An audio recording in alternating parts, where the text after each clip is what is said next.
అందరికీ జై తెలంగాణ. ప్రజలను తప్పుపట్టడం మానేయండి అని బీఆర్ఎస్కు చెప్తా ఉన్నారు రేవంత్ రెడ్డి గారు. బీఆర్ఎస్ ఎప్పుడూ ప్రజలను తప్పు పట్టలేదు. ప్రజలు విఘ్నులు, ప్రజలను తప్పుపట్టడం మానేయండి అని చెప్తున్నారు.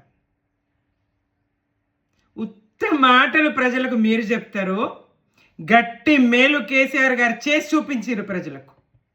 రేవంత్ రెడ్డి గారు మీరు చెప్పే ఉత్త మాటలు, పొగిడేవాడు ఖాళీ చెంచాతో తినిపిస్తాడనేటువంటి పెద్దల మాట నిజం చేస్తారు. విఘ్నులని మీరు పొగిడినంత మాత్రాన ప్రజలేం కరిగిపోరండి. ఆ ప్రజల కోసం ఎవరు పనిచేసిండ్రు అనేది ప్రజలు గుర్తుపెట్టుకుంటారు. ఆ ప్రజలను నమ్మి తెలంగాణ ఉద్యమాన్ని, మలిదేశ ఉద్యమాన్ని ఎవరు ప్రారంభించిండ్రు అనేది ప్రజలు గుర్తుపెట్టుకుంటారు.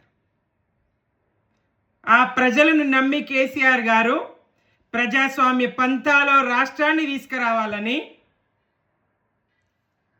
పదవులను గడ్డి పోచల్లాగా పదే పదే వదులుతూ రాజీనామాలు చేస్తూ కాంగ్రెస్ కుట్రలను ఎండగడుతూ కాంగ్రెస్ రాష్ట్ర ఏర్పాటుకు విముఖంగా ఉన్న ప్రతి సందర్భంలో కూడా పదవులను రాజీనామా చేస్తూ ప్రజలను నమ్మి, తెలంగాణ ప్రజలను నమ్మి ఈ పంతా ఎంచుకున్నారు కేసీఆర్ గారు. తెలంగాణ ప్రజల మీద పూర్తి విశ్వాసం కేసీఆర్ గారికి ఉన్నది.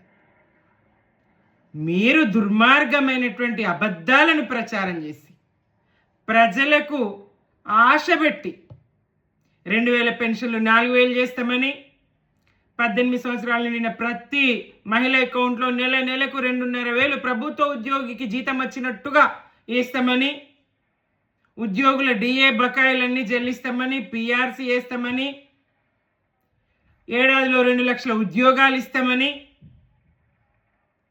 ఇట్లా 420 హామీలు, 6 గ్యారంటీల పేరుతోని 13 హామీలు ఇచ్చి ప్రజలను నమ్మించి మోసగించింది మీరు. ప్రజలను గౌరవించింది కాంగ్రెస్. ప్రజా తీర్పును అపహాస్యం చేస్తున్నది కాంగ్రెస్. ఇచ్చిన మాటను మర్చిపోతున్నది కాంగ్రెస్.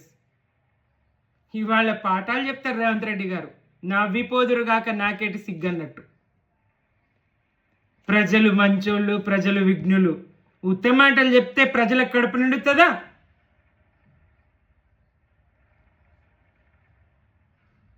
ప్రజల పక్షాన పనిచేయండి. ఇప్పటికైనా ప్రజల కోసం పనిచేయండి.